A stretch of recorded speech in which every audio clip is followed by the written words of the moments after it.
You're looking good, and it feels good to be with you today. Hello, I'm Kendall Bryan Hunter, author of this book, Consider My Servant Job, and this is...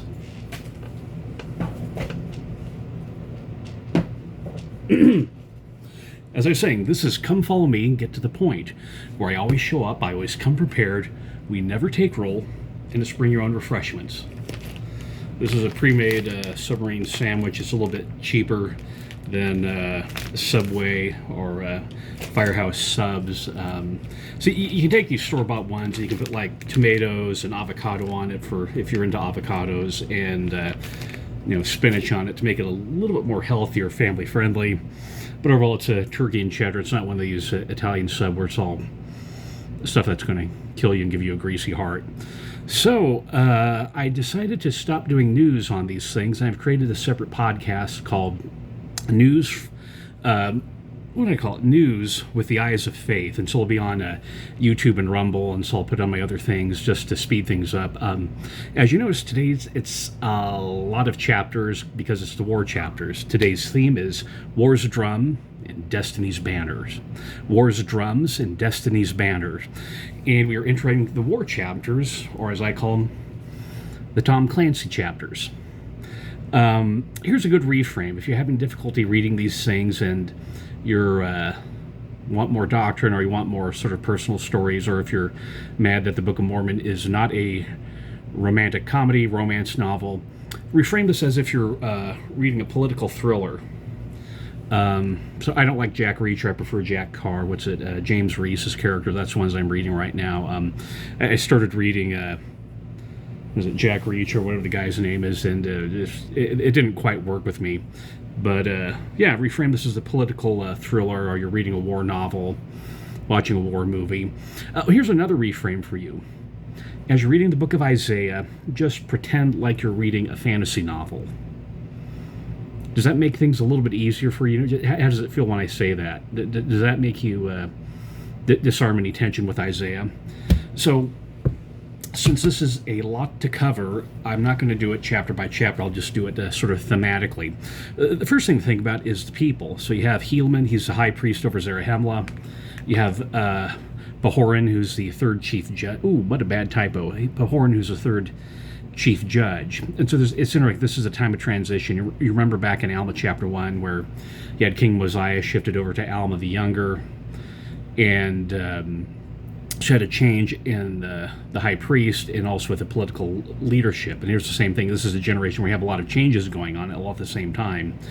Then you have Amalickiah. He's the Darth Vader of the section, the communist Nazi Sith Lord who causes all these problems. And then you have a new Moroni. He's the young general who comes out of nowhere. I mean, he's a Nephite, but we don't know his ancestor or anything about him. You also have another general named Lehi. And you have the third one, Tiankum, who is the funny one. He's the one I actually liked in high school. He's the one who did the commando raids. He's sort of the spy. Like I said, we're reading a spy novel, a James Bond, Book of Mormon type of thing. So here's some of the themes, or some of the ways to break down this reading section. It's a lot, but so you have the historical events, but let's do a little bit of analysis. First of all, think about the character of Captain Moroni and Amalickiah. As you know, that what happens is that Helaman does some regulating in the churches, so he's going around the different cities and congregations, changes leaderships, updates stuff, and some of the people there don't like it. And you kind of see it with wards. Some people think they're entitled to control wards, and I've been in attended with a ward that a sister thought that she had a certain bench. Now, other congregations, they have this, but it's not your bench. Everyone can sit anywhere. And people think certain people are allowed to be in charge, and when they get released, they still think they're in charge. And that's something that happened in this. So Amalickiah causes dissension, and you see this thing. It's keep track of the players. So the character of Captain Moroni and Amalickiah, what are their characters like? Well, Moroni in 48 says, "Verily, verily, I say unto you, if all men had been, and were, and ever would be like unto Moroni, behold, the very powers of hell would have been shaken forever, yet the devil would never have power over the hearts of the children of men." As you read it, think about his character. Now, Amalickiah. Now here's Amalickiah. Now it came to pass that while Amalickiah had thus been obtaining power by fraud and deceit, Moroni, on the other hand, had been preparing the minds of the people to be faithful unto the Lord their God. And you have that chapter where, as you're reading, how Amalickiah descends, and he goes through the scheme of how he gets control, how he becomes king of the Lamanites. Pay attention, take notes, the same way that you take notes with Korihor, how Korihor argues things and how Amalickiah does things, especially during this year of election. What's the motivation? For the Nephites, their motivation was in memory of our God, our religion and freedom, and our peace, our wives, and our children. That's from the title Liberty. And it's important to create symbols. If you're running for office or for a family, to create symbols, or symbols, of course, are the sacrament, the temple garment. That's a symbol we carry around with us all the time. And I'm seeing on Facebook these sort of striptease acts from members who hold temple recommends. That's a problem. That's why the First Presidency is speaking out against it. But title Liberty, the standard of liberty, it's more than just a symbol. It's a statement. It's a mission statement for the Nephites: God, religion, freedom, peace, our wives and children. The Lamanites, as Captain Moroni fights Zarahemnah, and he's the first general he fights, and there's a transition, and then we have Amalickiah. Zarahemnah says, "Behold, we are not of your faith. We do not believe that is God that has delivered us into your hands, but we believe that it is your cunning that has preserved you from our swords. Behold, is your breastplate and your shield have preserved you." That's quite a motivation, but it does tell you the frame of mind they had, that it's one screen, two movies phenomena that I talked about, that it's a secular mindset, and we have the same data, but what's our mindset, the vision? How do we process things, filter things in, filter things out? He just has a secular mind and doesn't have the seeing eye, the eye of faith, and it affects things. Then Amalickiah, then he has this, here's Amalickiah again from the Book of Mormon, Alma 46. "Yea, we see that Amalickiah, because he is a man of cunning device," note that, cunning device, devices like the lawyers use in the Book of Mormon, "and a man of many flattering words, that he led away the hearts of many people to do wickedly, and to seek to destroy the church of God, and destroy the foundation of liberty which God had granted unto them, or which blessing God had set upon the face of the earth, face of the land, for the righteous sake. I will promise I'll do better in reading." Reread that, take notes, pay attention, and pray for the gift of discernment as we're in this election area. When you're following social media influencers and pundits and podcasters, pay attention. How does it feel when they say things? So that's the character and that's the motivation. They want to destroy the liberty. That's what's going on. Pay attention to who wants to destroy the liberty, especially who wants to destroy the church. Not just the candidates, but like your local elections. Who's your state attorney general? Or are they going to attack the church or support the church? Don't think you're safe in Utah. Don't think you're safe in California. You probably never thought that. Idaho. Pay attention to the attorney general, the state attorney general, with what's going on. Now, here's another thing discussed in this section is the just war theory. Or Latter-day Saints pacifist. Is there such thing as a just war theory? That terminology doesn't appear in the Book of Mormon. It comes from political philosophy, and Thomas Aquinas and other philosophers have discussed this. But here's what the Book of Mormon has to say. This is lost scripture. So this is a revelation the Nephites have, and we don't know where it came from, but it's a revelation. It could be to the Nephites, it could be from missing scripture, but this is a lost revelation restored. "Inasmuch as ye are not guilty of the first offense, neither the second, ye shall not suffer yourselves to be slain by the hands of your enemies." So let's pay attention, there has to be a pattern of behavior. For example, earlier this week I was in the elevator, and I heard this lady was complaining about the organization, I'd say the physical structure where offices were located in our building, and she made the comment, quote, "If a woman had designed this, there wouldn't be any mistakes." Okay, that's clearly a sexist comment, and I had grounds to raise an issue, but there wasn't a pattern of behavior. Some people, when they're ticked off, they say things that they don't quite mean. We've all done that. So you just back off, and that's the first offense. So 3 strikes you're out is what he's saying, like we get in baseball. Don't suffer yourself to be slain by your enemies. Then it also says, ye shall defend your families even unto bloodshed. Okay, well, what about the people of Ammon? God says that you are commanded to defend your families unto bloodshed. And the people of Ammon made this covenant not to shed blood. Well, we'll talk about that in a future lesson, because this isn't the place to do that. But you think about that. Ye shall, this is thou shalt, ye shall defend your families unto bloodshed. That's just like the 10 Commandments. It gets a little bit more in our dispensation. In our dispensation, we have section... we have the section 101, verses 81 to 101, which goes a little bit more depth, and of course we'll cover that next year in the Doctrine and Covenants. But yeah, it's proper for a Latter-day Saint to engage in war. Joseph Smith, Teachings of the Prophet Joseph Smith, page 391. There's one principle which is eternal. It is the duty of all men to protect their lives and the lives of their household, whatever the necessary requires, and no power has a right to forbid it, should the last extreme arrive. And this is Joseph Smith, and this is from Words of Joseph Smith, page 162. While we will be the last to oppress, we will be the last to be driven from our post. Peace, be still, bury the hatchet and sword. The sound of war is dreadful in my ear. And any man who will not fight for his wife and his children is a coward and a bastard. That from Lieutenant General, 3-star General Joseph Smith. If you read the biography of President Lorenzo Snow, he actually went to Oberlin War College. Yeah, we'd call that ROTC, but yeah, Lorenzo Snow was an ROTC. And I had one of my professors, Joseph Fielding McConkie. He was a chaplain during the Vietnam era.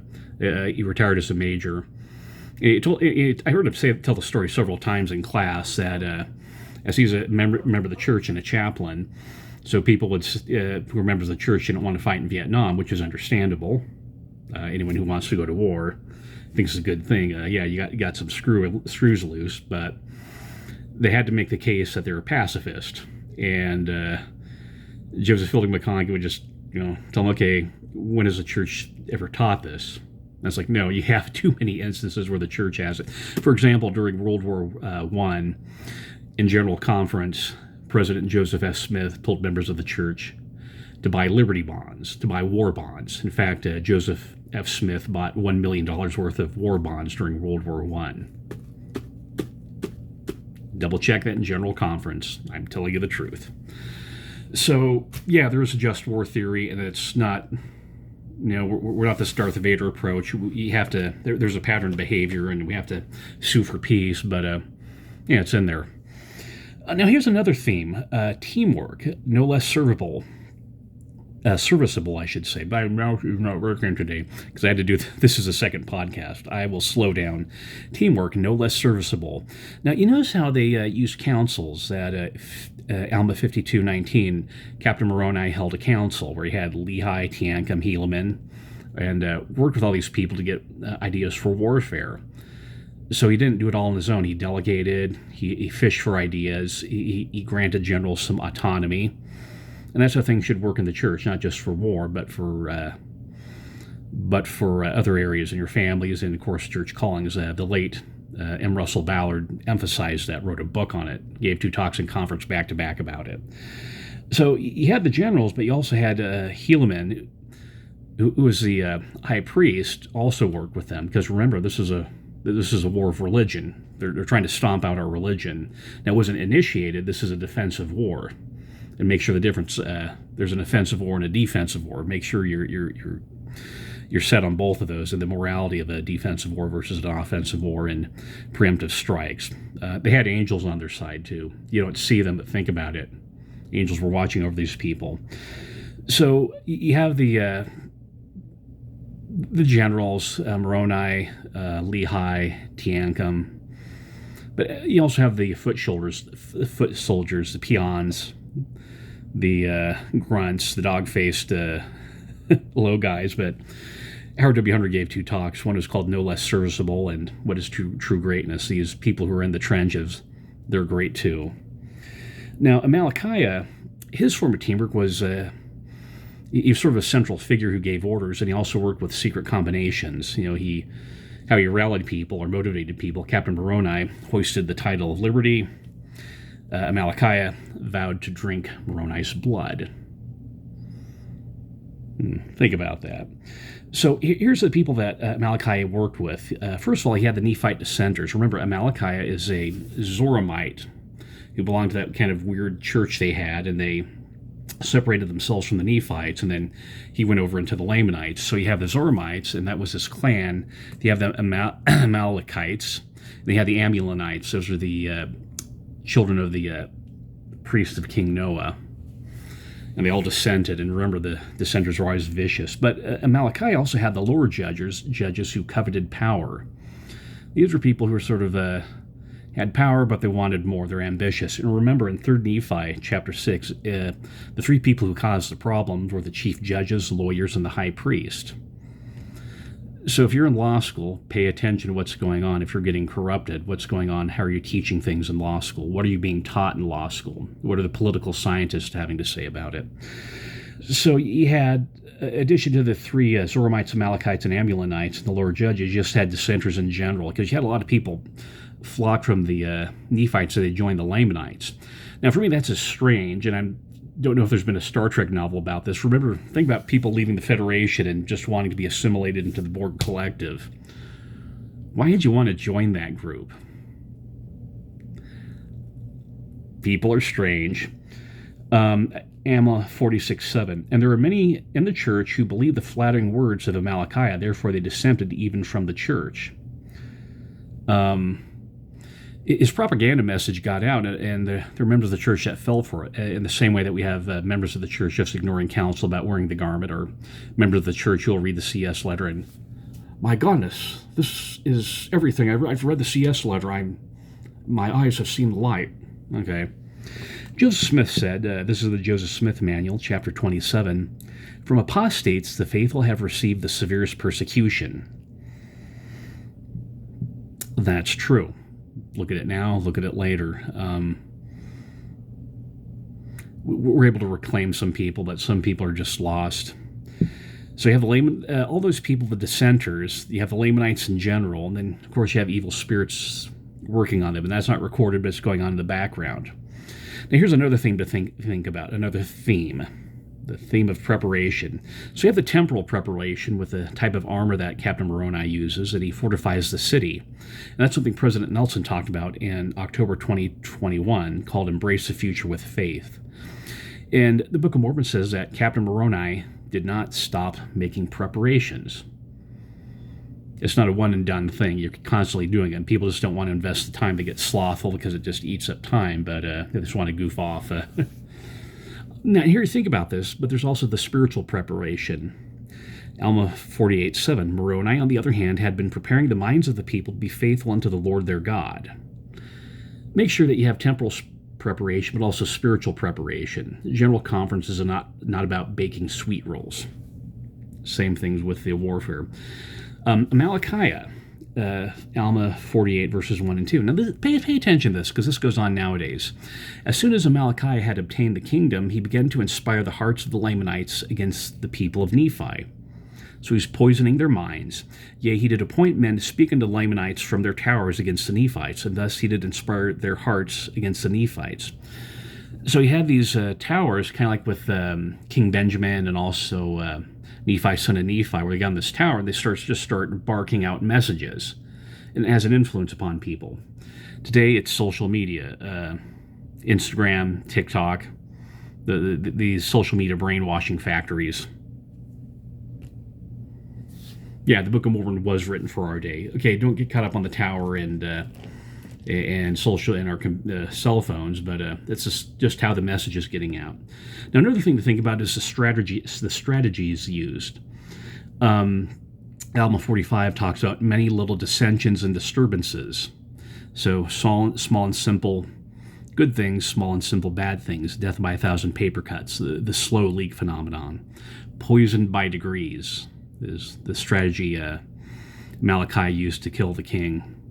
Fraud and deceit, flattering word, devices. That means ingenious ways of phrasing words. Study persuasion.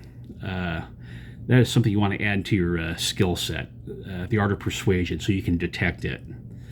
On the other hand, Nephites, they used spies and strategized instead of just going into a slugfest or a battle royale. They thought things through.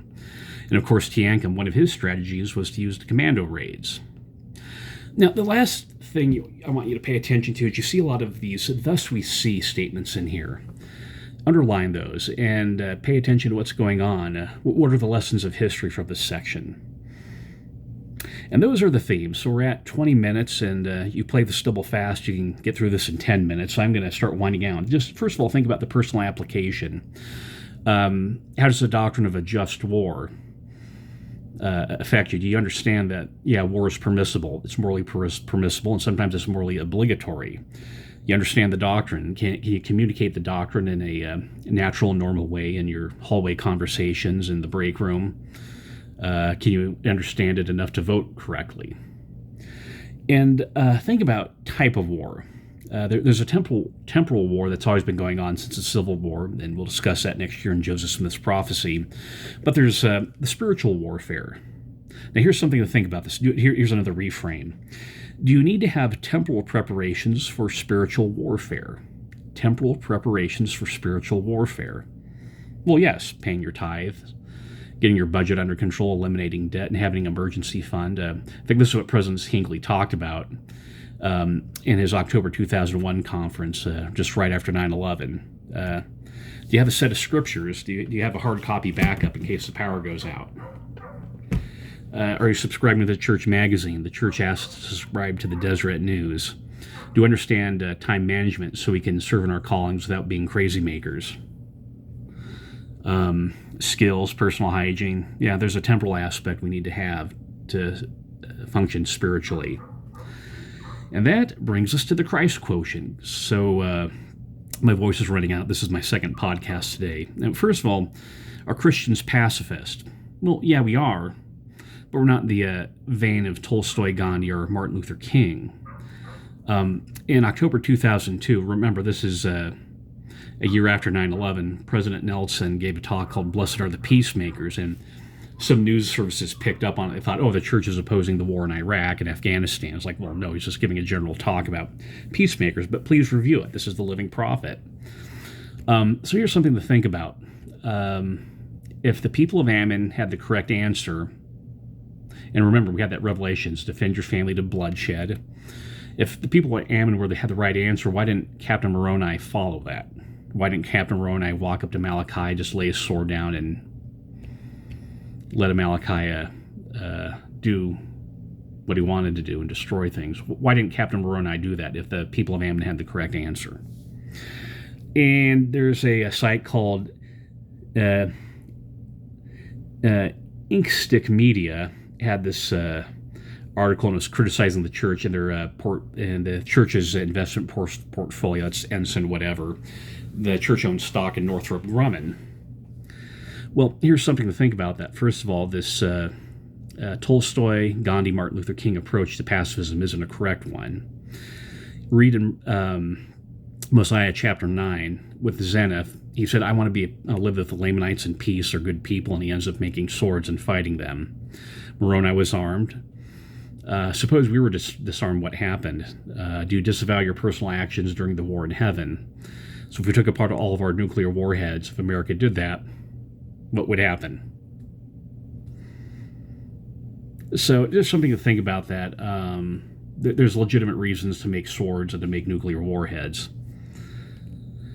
Strategies and counter-strategies. Russell M. Nelson, October 2018. The adversary is increasing his attacks on faith and upon us and our families at an exponential rate. Not a geometric rate, but exponential rate. To survive spiritually, we need counter-strategies and proactive plans. Sun Tzu, Book 3, Verse 3. Thus, the highest form of generalship is to balk the enemy's plans. That is, you attack their strategies.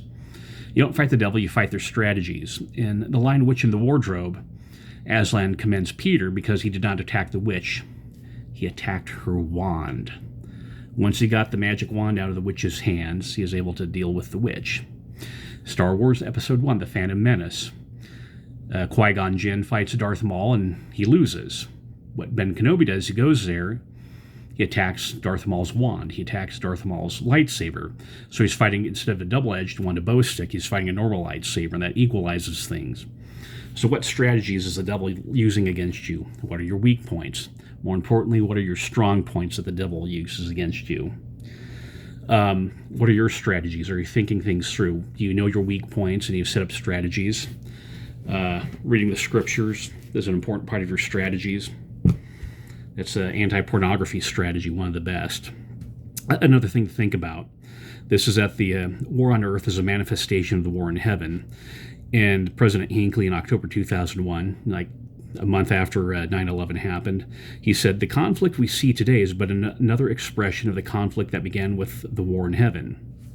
Now, with the war in heaven, remember that Lucifer is the common enemy. The war in heaven was not about Republicans and Democrats. It was not about liberals and conservatives.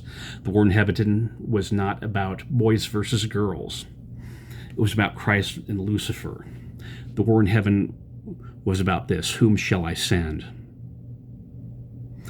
Well, you send Christ. And Christ, that's the point.